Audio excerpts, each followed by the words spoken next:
In the middle of nowhere, there seems to be no one around to hear you scream. Welcome back to the swamp, my friends, and welcome if you're new.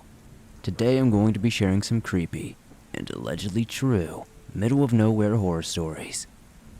If you have a story that you would like to share in a future episode, be sure to submit it at swampdweller.net or the email you can find in the description down below. I'm always looking for new stories to share. Now, without further ado, sit back, relax, be sure to hit that like button and subscribe if you haven't, and get ready for these allegedly true, middle of nowhere horror stories that'll freak you out tonight.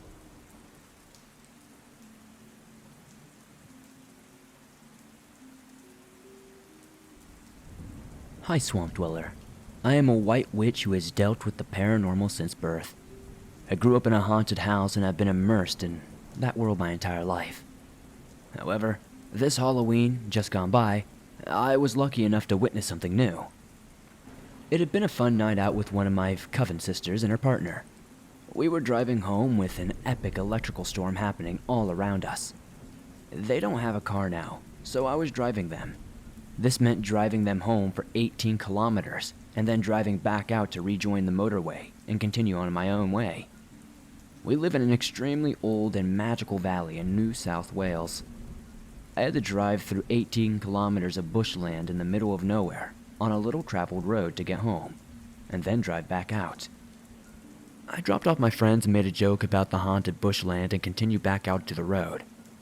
I drove carefully, reading the energy signatures along the road, as I didn't want to hit any of the wildlife that was out and about. I saw bandicoots and bush rats, pretty standard for a lonely country road at that time of night. It was fairly late. The sky continued to put on its light show, and I was nearly back into the small township you pass by before rejoining the motorway, when I sensed something huge was up ahead. I could also feel it was moving quite fast. At first, I thought it was maybe somebody's horse or an errant cow. But as I came to the outskirts, my headlights illuminated the coolest but weirdest thing I had ever seen. Rushing right at my car was this large and hairy creature. It was grinning with sheer delight and moving super fast. I slowed my car down, not wanting to hit this huge, hunched, and hairy creature that was out enjoying the storm and obviously having the time of its life. Before I could completely stop, it ran right at me, still grinning for all it was worth. I braced for impact, but nothing happened. It seemingly tucked up and disappeared underneath my car. And that was it. My mouth hanging wide open, I pulled the car over and looked back. Lightning flashed, trees whipped in the wind, but nothing else moved. I was once again alone on the road in the middle of nowhere. I pulled back onto the road and continued home, trying to process what I had seen. Was it a werewolf? It certainly closely resembled one. I told my friends and they also confirmed seeing a similar creature running out on the quieter local roads in the area. Our area is known for a lot of paranormal activity, especially with the local native Australian communities, and history of our area is very rich. After more discussion with other coven members, we concluded that it was probably a wargal, a native Australian shapeshifter. Wargals can assume any form, but favor a large form of our native dingoes, which can walk upright on the hind legs. I have driven on that road multiple times since, and I have never seen anything as interesting or as creepy.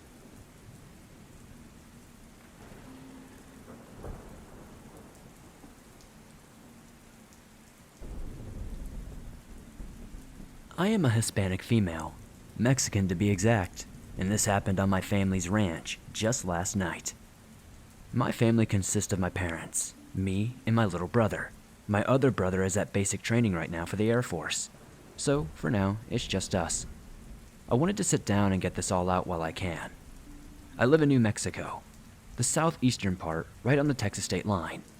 We're pretty much in the middle of nowhere, like literally 10 minutes east and you're in Texas. Anyways, I live 15 miles outside of my hometown and 8 miles over from the town over. My family has a cattle ranch, and I live just off the highway, so people coming on our ranch are usually people we know. I think I live in the safest place anyone could possibly live, with little to no worry about something or someone wanting to cause me and my family harm. Well, last night proved me wrong. Let me briefly explain the layout of my place. We have the main entrance with the ranch name and cattle guard. Then, to the right, a few hundred feet over, is the gate we use for the cattle when they're being moved. But once you come onto our land, we have a giant silver barn, and attached to it is an overstay house where workers would go and stay overnight during harvesting seasons. Then, it's my house a little bit away further, about a 2 to 3 minute walk. Anyways, my mom's cousin from Mexico is renting the overstay house from my parents while he works here in the US for privacy reasons. His name will be Antonio for the story. So last night, around 8 p.m., it was thunderstorming pretty bad. Antonio heard a knock at the door. "Come in," he said, assuming it was either my mom or dad. But no. In walked a dirty-looking white man about 5'9", with a goatee that was obviously tweaking and talking really fast, which obviously freaked Antonio out, seeing he doesn't speak English. So, Antonio calls my dad and told him, "Hey, there's some guy here in my apartment, and I don't know what he wants or how to get him out." Right away, my dad drives to the apartment with his gun and demanded to know what business the man had on our land. "They told me to, come here and talk to you." "Who sent you to come talk to me?" "It was a talking dog. He wanted me to warn y'all that the world is going to end and your dogs are talking to me too." Referring to my 2 dogs, Sheba and Sombra, who were barking and growling at him like crazy. "Look, friend, I think it's best you get off my property." Yeah, I should leave." He then proceeds to hop the cattle guard gate, and my dad calls the sheriff department and explained what was happening. And if this man didn't get off our property, my dad was going to make sure he doesn't leave breathing. After this phone call, my dad and Antonio are just looking at the man on the other side of the gate. He was flailing his arms around like a tweaker does, and talking at the top of his lungs. Then, he did the most ungodly thing. He started screaming, demonically. Then proceeded to run down the highway. Once the police came, they told my dad they had gotten calls about him, and apparently, he lived close by to our ranching community. Great, we have a crackhead neighbor. My dad just told them he better not come to our land again, because my dad said he doesn't know him, he's not welcome, and he doesn't know his intentions, and he's not scared to shoot him if he has to. The sheriffs then left and everyone got ready for bed. Then, early this morning, sometime around 3 a.m., Antonio called my dad again, panicked because the man was knocking on the apartment door, and he was holding a gun. My dad got up quickly and told my mom to call the police, and when my dad got to the apartment, the man was going through Antonio's truck, and once he saw my dad, he booked it once again. My dad was raging. He told the police if he went further than the apartment and got anywhere near our home, or went through our vehicles again, he was going to shoot the man where he was standing, and that was a warning to them now. We don't have a security system. We just lock the front and back door, and we've never felt the need to lock our vehicles until that day. We do, however, have security cameras now, one facing the main entrance and our vehicles, one right by the front door, and one facing the area where our cattle are, and our 2 horses. Unfortunately, my dogs are all bark and no bite. Sheba is about 7 years old and is a lab mix, and Sombra is almost 2, and she's a red heeler. The dogs are mostly on our porch watching the cattle and barking at whoever comes through the main gate entrance. But now, I think my old school Mexican parents are going to have to finally invest in a real security system, instead of thinking a locked door and the porch light will scare away anybody.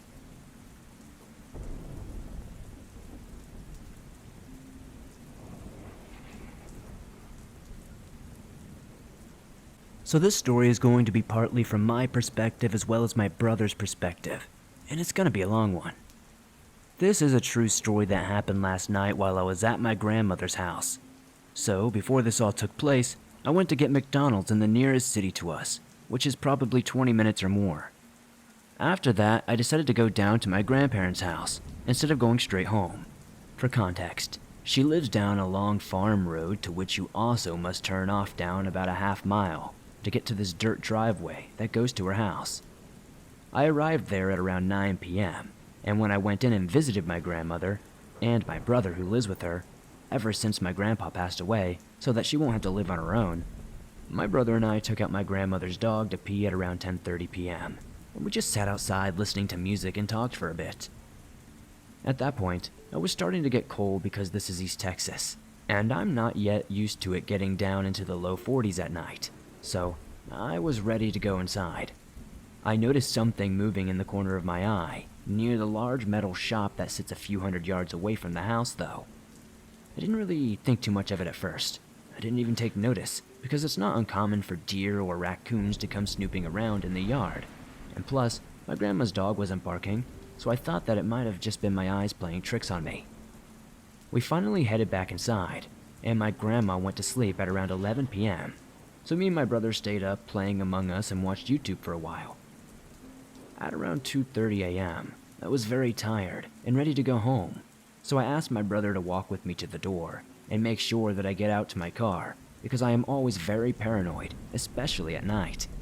He joked around and said that he would turn the light off on me and lock the door, and I freaked out and begged him to walk with me to the car, to which he finally humored me. I got in my car and immediately locked the doors, and I saw the porch lights turn off as I was driving down the dirt road. I got home within 10 minutes and fixed myself some ice cream before I sat down and enjoyed some creepy horror stories on YouTube.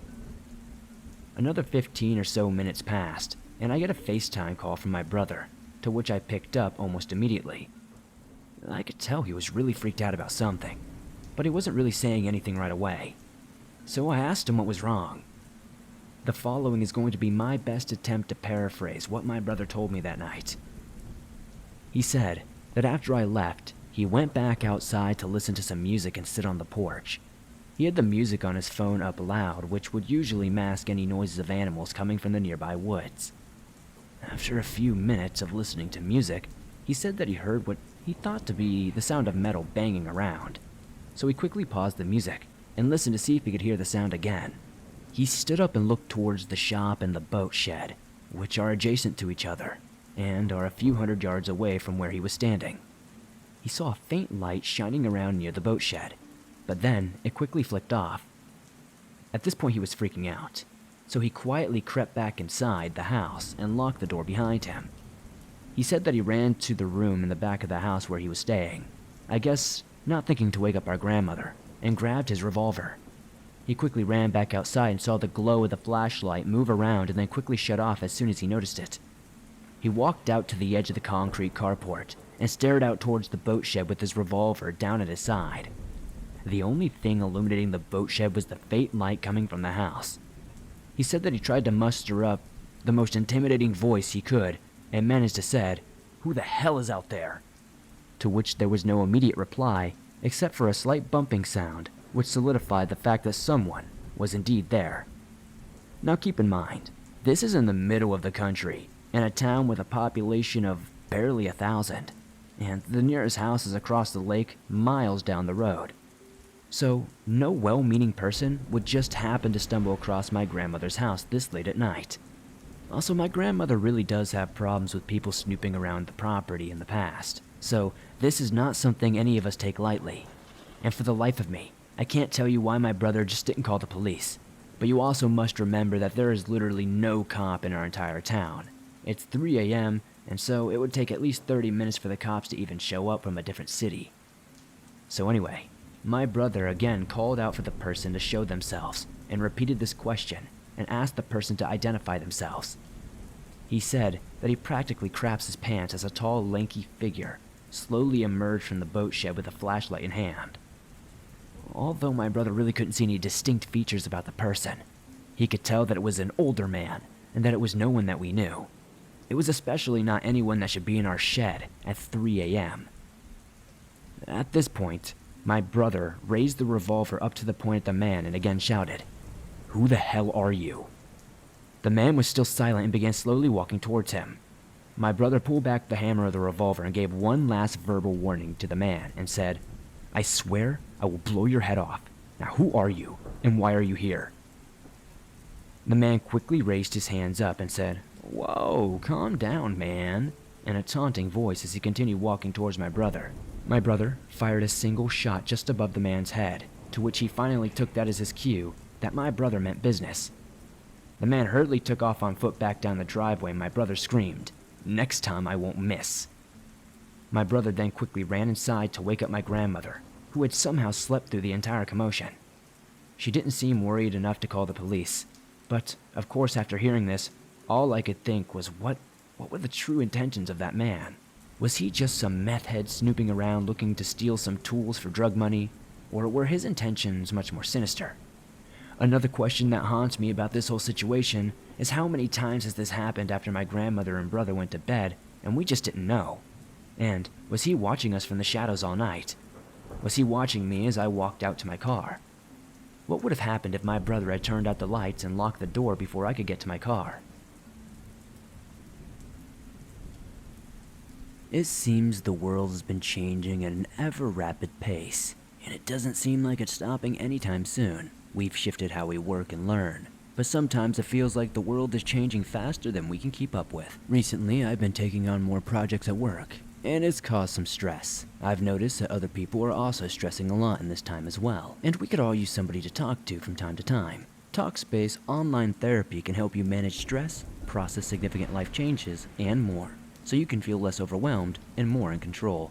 The people around us make a huge impact on our lives, and life's pressures can cause those relationships to change for better or for worse. Honestly, just like everybody else, I've had my own struggles and my own issues with my relationships over the past couple of years due to stress. Whether you're dealing with complicated feelings about a relationship or just need a neutral person to talk to, Talkspace online therapy connects you to a licensed professional to help you work through it.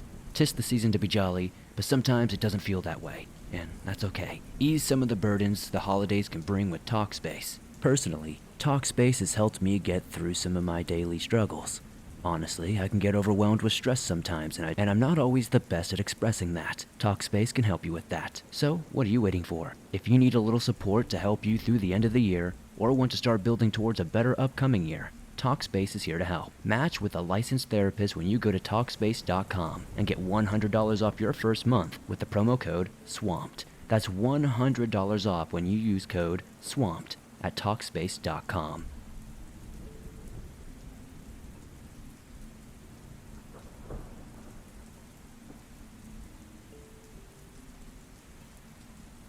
I used to work on a farm next to my house when I was younger.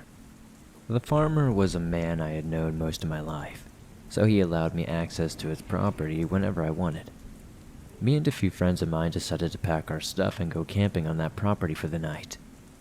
We knew better to be out there, and to go very far without any sort of protection, given the creatures that would come out on the farm at night. But we were dumb kids, one older, but still young enough to make unwise choices. So my 4 friends and I decided there are so many of us, we would be alright just to go on ahead without bringing protection.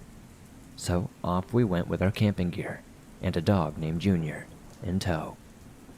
It's also important to note that Junior was massive and trained to be a guard dog, so having him with us made me feel a bit more at ease. We built our camp about a mile away from the house as the dusk is settling in. It was a very welcomed, chilly evening given the scorching heat of the day. So, the oldest in our group, Don, went ahead and built us a fire to begin making our evening meal before being rambunctious kids for the rest of the evening. Finally, it was time for bed. The fire was low, but our leader decided it was best to keep the fire going while all the coyote cries were ringing out around us. I didn't personally see them as much of a threat, given they would probably have plenty of food this time of year, but whatever, better safe than sorry. We all shared a large tent, and I remember falling asleep peacefully to the sounds of the little yips and howls. Some time had passed after we had fallen asleep when something woke me up. I didn't really register any sounds at first, so I assumed it was my mind playing tricks on me. Then I heard something large running through the leaves around the tent. I bolted up at the same time Don did, and we both stared at each other. The running continued, and something brushed against the tent. We quickly woke the others, and that's when it started screaming. It sounded like a woman screaming in pain, but it was just so much louder than any person could possibly be. Since I was panicking, I didn't recognize where I had heard this noise before. When it hit the tent again, the dog was with us and started going insane and tried tearing out the door of the tent to get to whatever this thing was. Don tried to grab him, but by the time he got to Junior, he was already darting out of the tent. Don chased after him for a good while. When we got out of the tent, we saw not one but 2 mountain lions outside of our tent. Maybe it was because of the sheer number of people and the massive dog that was with us, but they ran back into the forest, and Don somehow managed to grab the dog. We built up the fire again. One of us stays awake to always be on watch throughout the night though, and I can remember a couple of times after that being woken up by them screaming from the other side of the pond. At the time, to me, it felt like they wanted us to know they were there. We heard that bone-chilling screaming all through the night. I don't know if this is normal behavior or not, considering there should have been plenty of food in the area for them. But it's a night I will never forget. I had never been happier to see daybreak. We immediately packed up our gear and headed out. The next time we went, we made sure we didn't go unprepared.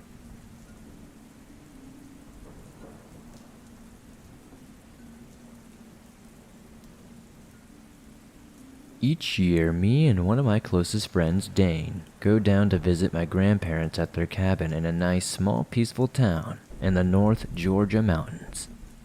Me, my friend, and his grandpa are all outdoors kind of people, so we are always looking for something fun for all of us to do around the area. One night, we decided to go on a night hike on a trail not too far from the cabin. Now, this isn't the kind of trail you're probably thinking of. It really is more of a gravel dirt road, but a lot of hunters, campers, motorbikers, and backpackers use it as well. We headed out to the trail, and right as we pulled up to the trail we were going to hike on, we noticed an older, beat-up, suspicious-looking black Chevy SUV with two middle-aged men in it, parked next to the entrance of the trail. Now, even though this is a rather safe area, drug deals and other kinds of sketchy activity can occur deep in these woods. So we avoided going on the trail and decided to head down to another trail about a half a mile down the road. We pulled about 50 or so feet into the trail, just outside of view from the road, parked the truck, and got out and started our hike. Our hike was off to a great start until we got about a mile in. We started to hear a dog barking from probably 300 feet away. We decided to keep going, but the dog just would not stop barking, and we didn't know if the dog was on a leash or what. The last thing we wanted was to be attacked by some random dog, so eventually we did decide to turn around and head back. When we were about, I would say, 1,000 or so feet away from the truck, we could see a car sitting behind my friend's grandfather's truck, running its headlights on. This instantly had us a bit worried, because who just rolls up behind a random truck at 10 p.m. at night on an isolated trail? And keep in mind, you would have to have driven into the trail to see we had parked the truck. It was not visible from the road. We stood there for about 5 minutes trying to see if we could see anybody, but since it was so dark and far away, it was hard to see anything at all. Fortunately for us, there was a large tree next to the trail, and we were able to stay behind it, so there was no way they could see us from where they were parked. My friend's grandpa took these night vision binoculars we had with us to try and get a better look, but this was still not much help. We decided we would just stand there and wait for them to turn around and leave, because there was no chance we were going to walk back with this random car with potential bad people in it sitting behind our truck. After about 10 minutes of just standing there, to my absolute horror, the car drove around the truck and started to head down the trail in our direction. Instantly, as fast as we could, we climbed up this hill right next to us and hid behind a log that was sitting on the top. A few seconds later, that same beat-up black Chevy SUV we saw outside the other trail we were originally supposed to hike on comes driving down where we were just standing, not even 15 seconds ago. The car had its windows rolled down and started to slow down as it drove past us. Me, my friend, and Grandpa were terrified. Our hearts were pounding out of our chest, and we were scared these guys would stop and sit there, or even worse, get out and start looking for us. Fortunately for us, though, the car just kept driving and never stopped. As soon as the car was out of sight, we got out of our hiding spot, booked it back to the truck, and got the heck out of there. I know this may not be as scary as some of the others, but it was frightening. We don't know who or what those guys wanted. My guess is they had a stash on that trail deeper in the woods and thought we stumbled upon it or something, and were out to confront us, or even worse. A lot of things could have gone wrong.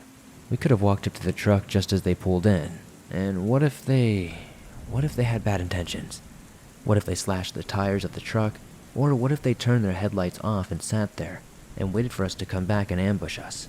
My friend and his grandpa went back in the daytime a few days later to that exact spot where we were hiding and looked around. They also took a few pictures of that area as well. The first picture is where we were standing, looking at the truck and the car behind it.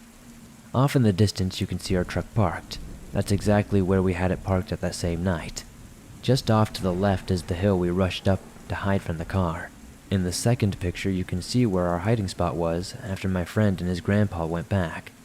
They said we were very lucky to have made it up there successfully, as it seemed impossible to do as fast as we did, especially with all the shrubs and thorns in the way. If we got up there, even 2 seconds later, we would have been seen. I can only imagine what could have happened if we didn't make it up that hill, and those guys saw us.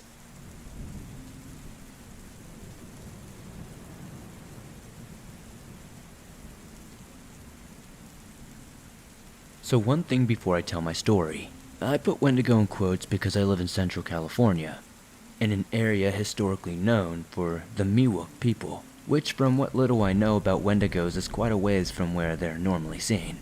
So, if someone knows a similar Miwok folklore, I'd love to hear it.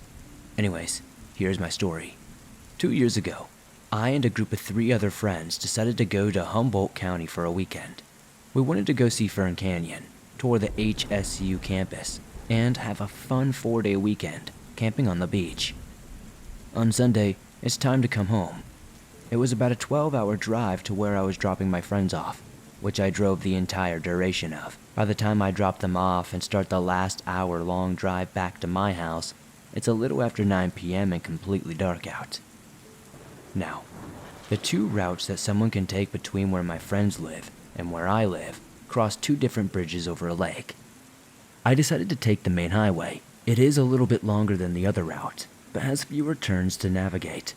The difference between the 2 routes was only about 2 miles or so. As I'm about halfway to the point of the bridge, I noticed in my headlights there's something on the shoulder.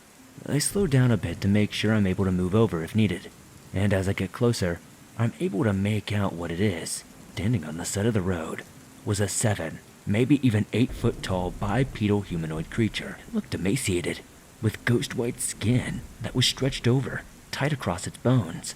Now, I obviously wasn't going to stop and get any closer to take a look at it, but when I looked in the rear view mirror to see if I could make out any further details, there was nothing there. It was as if it had completely vanished. The rest of my drive home was uneventful, and when I woke up the next morning, I brushed it off as maybe just exhaustion from that long weekend and the 12 hours of driving. Whatever this thing was though, it's still in my mind. I thought it was just a hallucination like I said. That is, until Tuesday, when I was talking with one of my friends who had gone on the trip. She told me that one of her other friends had been driving on that same bridge on Monday night and had allegedly seen something very similar to what I had seen. That was when I told her about my encounter, and she suggested that it might have been a Wendigo. Before then, I maybe heard that name once or twice, but hadn't really paid much attention.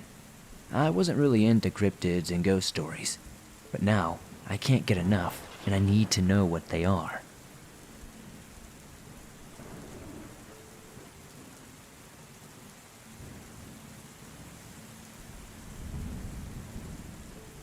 Thanks for listening to these creepy and allegedly true middle-of-nowhere horror stories. As always, if you enjoyed these stories, please be sure to hit that like button as it helps me out a ton. The more likes this episode gets, the more YouTube promotes it in the algorithm, and that's incredibly helpful to the swamp.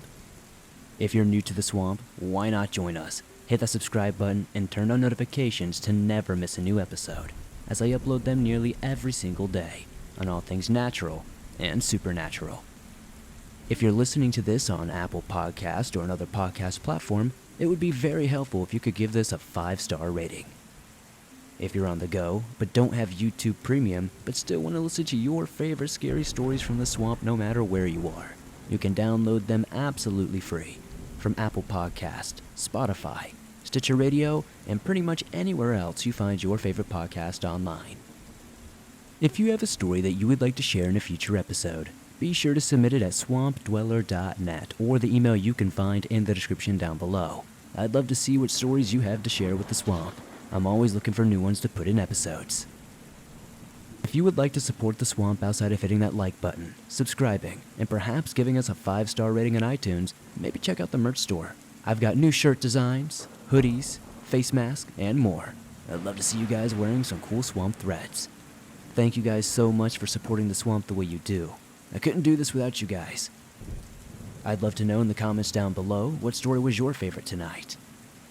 Be sure to join me on Instagram, Facebook, and Twitter, and I'll see you all soon with another creepy video.